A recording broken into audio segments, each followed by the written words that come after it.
Tim, as a first aider, obviously in previous lives, a police officer and mountain rescue and that, I've come across lots of first aid, but one of the things I always sort of worry about when I turn up at a scene is that first few seconds when you're you're like headless chickens, aren't you? You're scared to do something because you think, what do I do? Do I touch them? Am I going to hurt them? How do you get over that?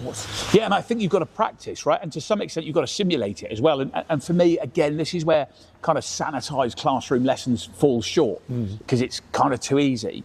And actually, we call it fear, false expectation appearing real, fear. And the big thing that happens there is you come around the corner, and let's be realistic, there's a really good chance that the injured person is a member of your family, a friend or somebody you know.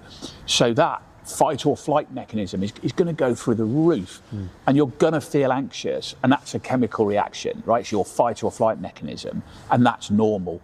And I think the first thing to understand is when you come around the corner and you see some terrible incident and you feel that kind of panic or anxiety, that's okay. It's completely normal to feel that. What we then say is identify that as fear, false expectation appearing real. The coulda, woulda, shoulda. Focus on what you can do and do something. Right. One of the things I've always found really helpful in high pressure situations, I don't know, we've talked about this before, is kind of talking to the people around me, getting to work as a team. Mike, I'm seeing this, you're seeing that, and kind of get that communication up and running. Yeah. People in high pressure situations need reassurance and direction, and you can give that to each other. I'm seeing this, how about we do that, how about you do this? Brilliant, yeah, that makes sense to me, yeah.